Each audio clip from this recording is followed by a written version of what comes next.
الحلقة ديت هنشرح ازاي تعمل فيرتشوال بوتون او فيرتشوال لايت. ليه هنعمل كده؟ لان انت ممكن ميبقاش عندك اجهزة سمارت هوم في البيت بس عايز تتعلم السيستم. فالنهارده هنشرح ازاي تعمل جهاز فيرتشوال مش حقيقي بس ممكن نستخدمه في السيناريوهات او في الاوتوميشنز او في الداشبورد. اول حاجة هتشغل هوم اسيستنت من الفيرتشوال ماشين. بعد كده هتخش على الاي بي بتاعك. انا هنا داخل بحاجة فيرتشوال او حاجة ريموتلي، فانت هنا هتخش هتكتب هوم اسيستنت دوت توكن. تمام 8123 او الاي بي اللي ظاهر عندك. كده كده الحلقه اللي فاتت شرحنا كل الديتيلز ديت، ازاي تاكسس هوم اسيستنت وازاي تخش على الانترفيس اللي هنا. تمام.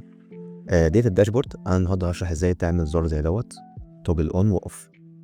تمام. اول حاجه هتروح على ستينجز، بعدين ديفايسز وهيلبرز. تمام. بعد كده هتروح على كرييت وهتكتب هنا توجل وتختار. انا هسميه هنا فيرتشوال لايت والايكون بتاعت الانتيتي. تمام. انا بما ان انا عايزه لايت فانا هكتب هنا لايت بولب. تمام.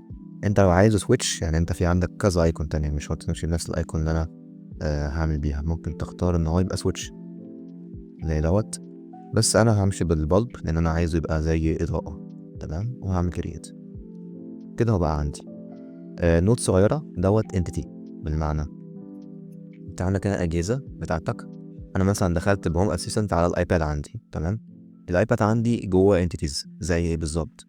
البطاريه بتاعت الايباد ديت بتكاونت كانتيتي، الستيت بتاعت الايباد هل هو بيشحن مش بيشحن، واي فاي داخل على انهي، وهكذا. مساحته حتى قد ايه، كل الديتيلز عن الايباد، وحتى كالوكيشن بتاعه لو انت فاتح اللوكيشن عندك بيجيب لك اللوكيشن. تمام. ويجيب لك هنا النوع. فانا ممكن مثلا اقول له لما الباتري تبقى 50% بتاعت الايباد بتاعي او تليفوني او whatever يحصل اكشن معين. ممكن مثلا يبعت نوتيفيكيشن يقول لي اشحن الايباد او هكذا. تمام. فهو هنا قاري حاجات كتير جدا للايباد، دي كلها اسمها انتيتيز مش ديفايسز. الديفايس هو الايباد والانتيتيز هي الحاجات اللي تحتيه. دوت انتيتي الفيرتشوال لايت انتيتي مش ديفايس. تمام. هنيجي هنا عند اوفر فيو واللي هي الداشبورد الاساسيه بتاعتنا، وهنيجي هنا عند اديت. تمام. دوت التايتل اللي ممكن تعدل فيه، بس مش هخش في تفاصيل الداشبورد قوي دلوقتي، ديت لسه قدام.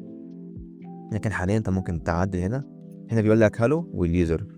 تمام. ده اسم اليوزر انت مسميه واتيفر، ممكن يحط الاسم هنا. تمام. وهنا التكست اللي هنا ممكن تعدل وتغيره. تمام. هنيجي هنا وهندوس على edit. ديت انتيتي. هنا بيقول لي اختار انتيتي. انا ممكن اختار عامه سنسور مثلا الايباد مثلا زي الباتري ستيت، فاقول سيف هنا. تمام. هيقول لي هنا البطاريه بتاعت مثلا الايباد مش بتشحن في الانتيتي، هي عباره عن انتيتي كارد.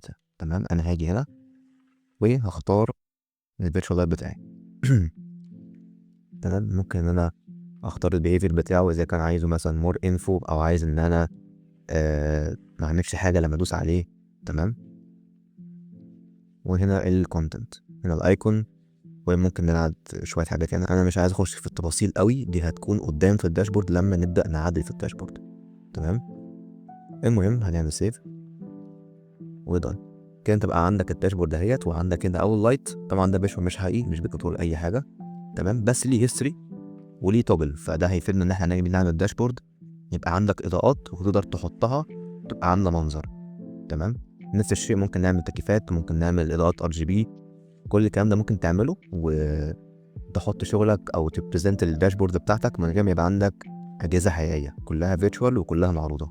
بس كده ده كان فيديو النهارده. الحلقات الجايه ممكن نشرح ازاي نحط اجهزه كتير وكلها هتكون برضك فيرتشوال، وازاي تحط اجهزه حقيقيه تبع زي ويف او زيج بي او كين نكس ويرس.